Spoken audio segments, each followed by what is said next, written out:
ladies, gents, and non-binary mates, and welcome back to Beauty in the Bookcase, where we take a book and we make a look. Now, before we get started, make sure to follow me on all of my social media so you know exactly what I get up to when I'm not here on YouTube. So today we'll be covering The Twisted Tales of the Ritalin Club 2, Weird Times at Quarry Bank University. So you might be familiar with today's author for a completely different thing. Dominic Harrison is also known as Yungblud, who is a musician.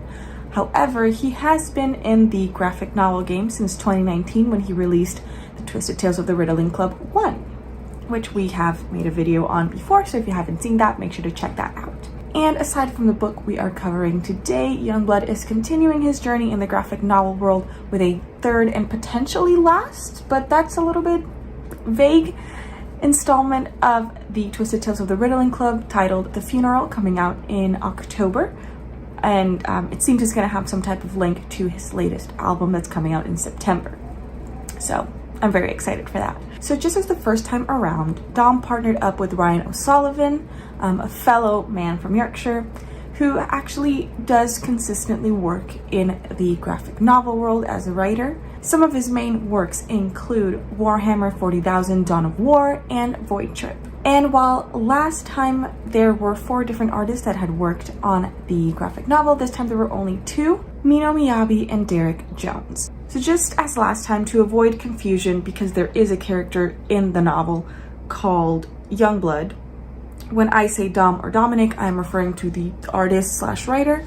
When I say Yungblud, I'm talking about the character. So the story picks up sometime after the end of the first book, and we are actually met first by Harmony, since they kind of play a protagonist role. And so Harmony is currently leaving or being processed out of the mental hospital, where they have been due to some issues with self-harming. Now, while they were in the mental hospital, they actually ended up starting a relationship with this guy called Craig, who was also in the mental hospital. However, the teensy tiny problem there is that they hadn't very clearly broken off their relationship with Scout before this, so there's gonna be some drama. So since the last time that we saw them, the gang has actually started university at Quarry Bank University. And so they're all kind of doing their own thing. So Harmony's then immediately taken to their first college party. And this is kind of when we get a little bit of an introduction of what's been going on with everyone else. So Zombie Joshua has actually found other zombies. So they have a zombie society or a zombie club. So he's, finally found his place to fit in and not feel like he's the only one of his kind in the world. He and M are still together and very happy. We also find out that they are all kind of living together in a shared flat, and just kind of splitting rooms. And we also find out that Encore has since come out as polyamorous. So, they've been kind of exploring with their sexuality as well. And really the only thing we get about Scout is just that Scout has been preparing for Harmony's return by just ensuring that their room is as, reflective of who Harmony is as possible. So in a world where the multiverse seems to be following us everywhere we go, from Marvel to everything everywhere all at once, Dom's graphic novel also includes their own rendition of the multiverse. And here we are just living in between 2 kind of parallel universes, but it is, stated that there are more than 2. So essentially the novel takes place switching between our current dimension and then a dimension called the Mangaverse, where things are not that fun. And in the Mangaverse, there is essentially an evil Yungblud called Bat Trip, who has essentially been working through jumping his way through dimensions, because everything he touches, he destroys. And so his plan is to continue indefinitely forward, just destroying as many dimensions as he can, because he's on some type of power trip or whatever. So once Bad Trip is able to kind of infiltrate Yungblud's dimension, he starts his job of essentially sowing discord everywhere he goes. So he kind of starts getting in the way of the crew. However, you know, sometimes it's hard to tell exactly what is actually coming from them and what's just coming from Bad Trip. In other words, there seemed to be already some issues that were easily exploited by Bad Trip, mainly between M and Encore. So a big kind of issue between these two is that as Encore has been exploring her polyamory, M has presumably felt a bit uncomfortable since, you know, her relationship is more of a traditional monogamous relationship. And when Bad Trip kind of puts his hands in the mix, it seems to kind of just come to the surface and explode, with Encore kind of feeling constantly judged by Emily, and Emily kind of just reacting to it in a very negative way. Zombie Josh was not really affected very much by this. He doesn't really get much in terms of like a role. And then the tension between Scout and Harmony is also very palpable. They officially break up. Scout also finds out about Harmony's new relationship, so obviously she's incredibly hurt because she's like, oh, okay, you're only breaking up with me because you have somebody else already, and that's kind of messed up because I've been waiting for you. But essentially Scout is kind of begging for Harmony to just give the relationship a shot and whatnot, and Harmony's getting very overwhelmed, and unfortunately they kind of push Scout off the bed and like into a dresser. And in all of this, Encore comes in and sees it, and you know, this brings a lot of shame to Harmony, and they kind of want to distance themselves from everyone because they've just seen them do something pretty bad. And they've always, like, since the first book, they've always struggled with these feelings of like, I don't belong and I'm a monster. So that kind of continues to bubble up, and now, you know, Greg's shown up in person at the university, so that's adding to the mix. I really wouldn't say that Bad Trip had much of an influence on that falling out. It was just gonna happen. So long story short, it's a shit show. And you might be asking, well, where is Yungblud in all of this? Well, as I said, he is trapped in the manga universe, and over there he meets a character called Lightheart. So last time we had Blackheart, who was kind of all of the bad parts of Yungblud, and now Lightheart is all the good bits. And so Lightheart and a couple of other people are essentially explaining to Yungblud what's been going on and essentially what's going to happen to his dimension if they can't stop Bad Trip. Now, Harmony is actually the first one to notice that Yungblud has been acting very weird, so she kind of unveils that it's actually Bad Trip and not Yungblud. Now, what I did forget to mention is that the only way to enter into the manga verse is by doing acid for some reason. So Harmony is kind of trying to use, and, you know, in order to get the Ritalin Club back together and save the day and whatnot. But then Greg finds her and stops her. Well, tries to stop her. And, you know, they kind of have their own falling out because Greg doesn't really feel like he has a place in this, you know, life of hers outside of the mental health hospital. And so, you know, once they're in the mangaverse, obviously epic battle ensues, and the world is then protected when Blackheart, who makes his return, and Lightheart kind of merge in order to create a protective barrier between the universes. However, the end is never the end, as we are greeted by this guy whose name I can't remember. He's a vampire. He's one of Bad Trip's cronies. He essentially kind of has his own little villain monologue, Marvel after credits scene, where he's like, okay, well, Bad Trip might be reformed now, but I'm I believe in this plan and I'm not gonna let it just sit there and die. So the Ritalin Club better watch out. So I wanted to start off by kind of pointing out some improvements that I saw since the last time. In terms of the art, I think it's really cool that, you know, Dom wants to showcase as many artists as possible. However, last time having 4 different artists, it was a bit confusing because the characters, as I said, weren't as established, so it was hard to tell who was who sometimes.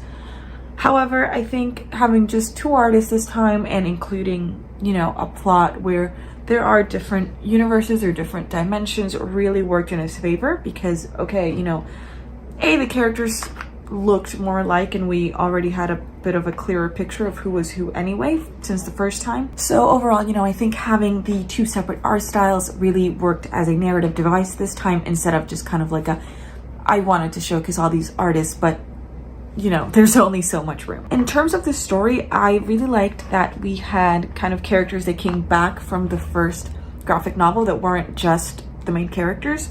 We have a quick scene at the start with the ice cream man where, you know, the Ritalin Club kind of fights him because he sucks.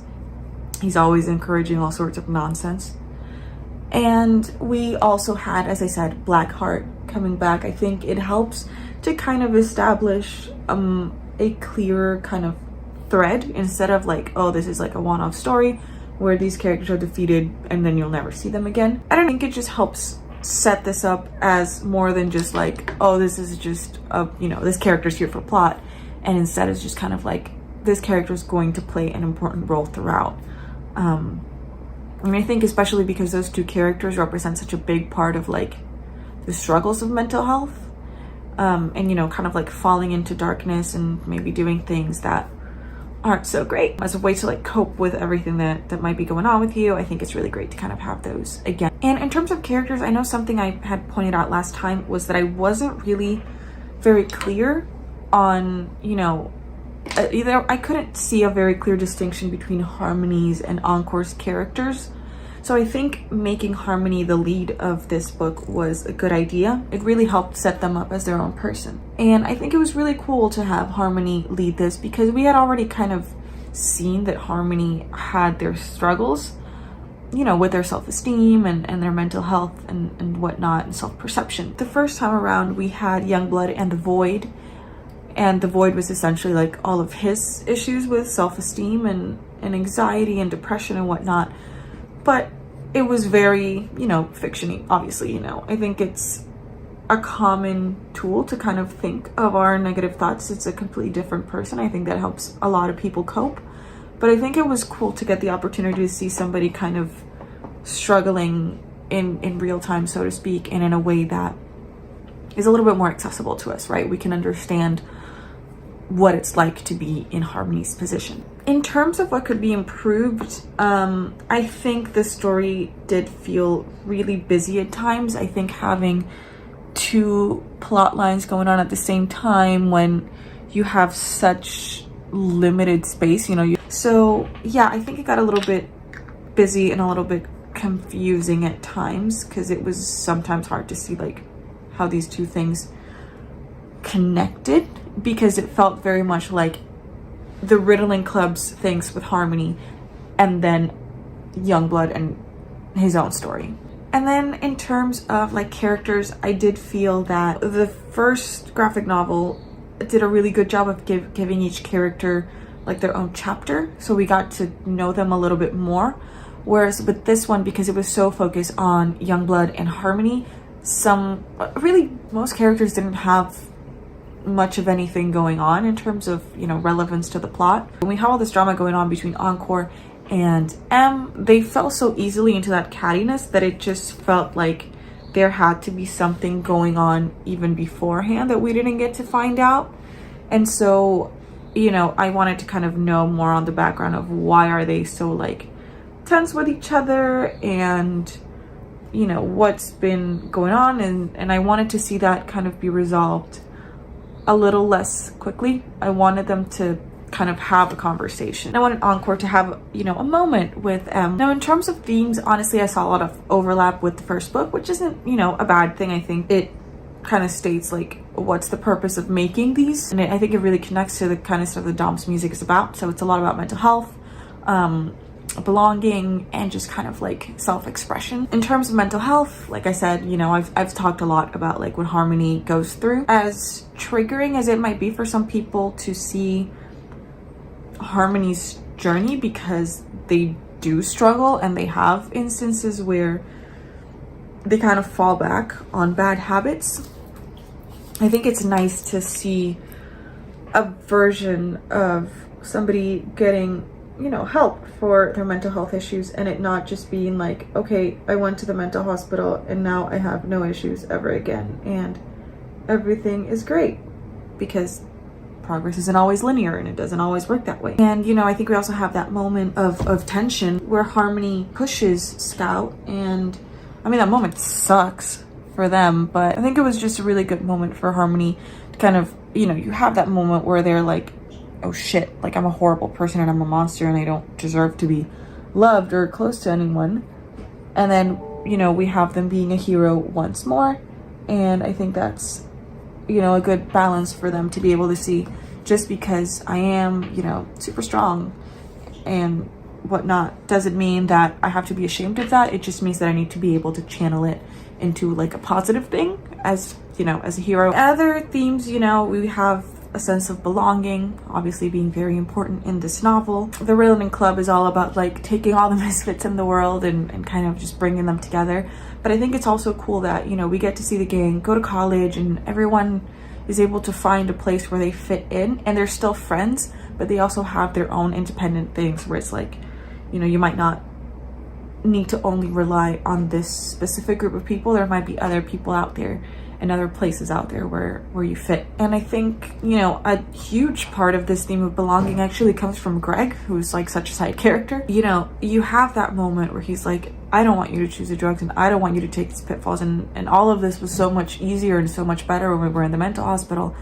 And, you know, I think Greg struggles a lot with kind of coming back into, you know, the real world and being able to kind of let loose a little bit, because he's constantly afraid that he's gonna relapse, and he doesn't really feel like he belongs in Harmony's world either. So it's kind of sad. But I mean, I think all in all, really the whole major thing with this story is about good versus evil, universal theme. You know, we have the Ritalin Club there to counter Bad Trip. They are kind of the polar opposites. The Ritalin Club is all about inclusion and being welcoming and trying to make the world a better place, while Bad Trip is like, I'm gonna destroy as many universes as I want and I don't care about other people, and very much like I'm gonna get what I want even if it harms other people kind of thing, which is not great, not a great look. And, you know, having Yungblud kind of go to the mangaverse and see what awaits his reality if they don't come back together is a great, you know, point for that. But I think really the most powerful kind of good and evil thing is seeing that things aren't like as black and white, right? It's, you know, you have Lightheart being all the good, you have Blackheart being all the good, and them coming together is what helps save the universe in a way. And I think it's an important message. I mean, it might feel cheesy, but, you know, I think it's still an important message of like, you know, you can't just be the good parts of yourself and you can't just be the bad parts of yourself. It takes combining those two to make you who you are, and it's kind of knowing how to make those choices, right? Like we have Harmony's aggression and their strength, and it's turning that into a positive. So I think it's kind of this idea of, you know, all your traits aren't ever going to be positive, but you can try and find a way to use those or express them in a healthier way. So what's it all about? At its core, Weird Times at Quarry University is a story about belonging, overcoming mental health struggles, and the battle between good and evil. I think the story did a great job of developing Harmony's character and continuing to kind of develop Yungblud's as well. I really enjoyed the different dimensions and seeing Yungblud versus Bad Trip as almost like a fight between the two halves of Dom, and, you know, almost like a parallel version of Lightheart versus Blackheart. I think overall there have been a lot of improvements made since the first graphic novel came out. The art is better. I think that there's a thread kind of connecting these separate stories and creating this universe, and I'm really excited to see what's to come in The Funeral. As always, thank you guys so much for watching. If you liked it, make sure to leave a like and let me know in the comments how excited you are for the new album, because I am super excited so far. The Funeral and Memories have both been bangers, so it's gonna be sick, I'm sure. And so make sure to subscribe for more bookish content like this. Make sure to hit that notification bell so you know exactly when I upload next, and I will see you all next time.